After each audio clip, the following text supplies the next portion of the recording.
So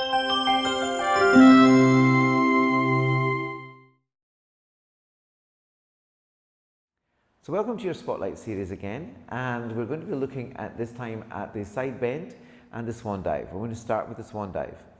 Now the swan dive as a movement has quite dramatic variations. We're going to stay with both of the movements today on the foundation versions where we work on technique, understanding the muscles and setting up the prerequisites in our body so that we can develop further.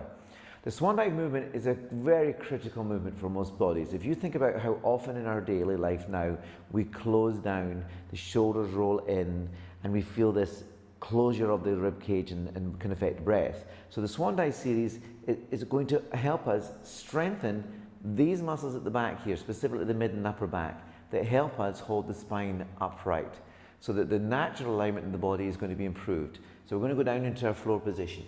When you're lying on the floor, if you feel you've got any sense of compression in the lower back, just put a towel underneath the top of the pelvis here. That helps open the back muscles up for you. What we're going to work with here is if you find you're very closed in at the front and it just doesn't work with the arms to the side, you can duplicate this sensation sitting. So if that was the case, go back to sitting and try doing it in a sitting position and feel the cueing that I'm going to give you here. But with the back of the neck nice and long, the front of the neck also long, looking to the floor, forearms resting on thin ice, we're going to keep that long lower back, connect to the center muscles with gentle contraction, no big squeezing of glute muscles. These are not going to be dominating the movement. It's your powerhouse, the center group. Lengthening on the out breath. Now, the lengthening is this direction towards the wall, not the ceiling. Long and take it down. Breathing out is going to help you make sure you've got that support of the lower back. The lower back will work, you will feel it, but the focus is that you're working and feeling the muscles in the mid and upper back as your priority. If they're working well, you get the range of movement. With the range of movement working well, you'll feel the lengthening of the spine. It's not about big movement, it's about controlled quality. Always quality is key. Quality of support, quality of alignment, quality of movement with the flow principle. There's our swan dive. After this movement, I always try and just push back a little bit, give a little bit of a release in the lower back to check that it feels that it's not overworked. If it has been overworked, you need to look at your alignment, you need to look at your center control. So that concept can be done sitting, remember. Now in the side bend, we're going to use the back edge of my mat here. If you're on a carpet, just think if there's any lines you can use.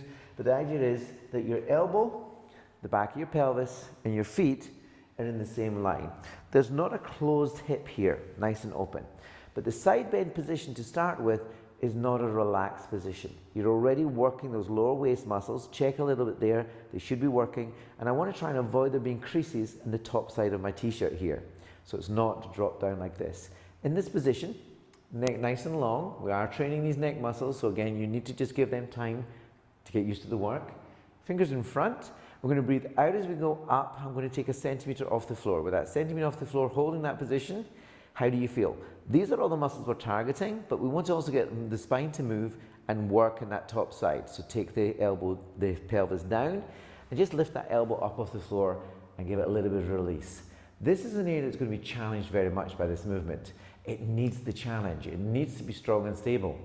With that stability, good alignment with strength around the joint, we're going to have a much healthier spine, and all of our other movements are going to be stronger as well. So it's a lovely place to focus on. Not too many repetitions, and always give yourself the opportunity to come out and release. So setting up nice and quickly.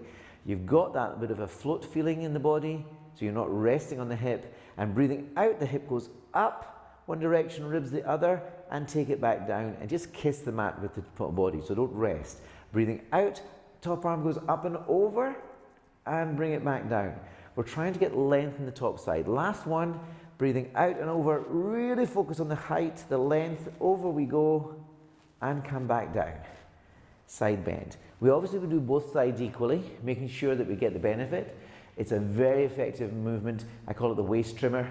It's going to help really connect your center muscles because of the balance, and all the superficial muscles as well. And with a nice open spine that we got from our swan dive, we should have a lovely balance in the body with this done as a repetitive sequence for a healthy body to develop.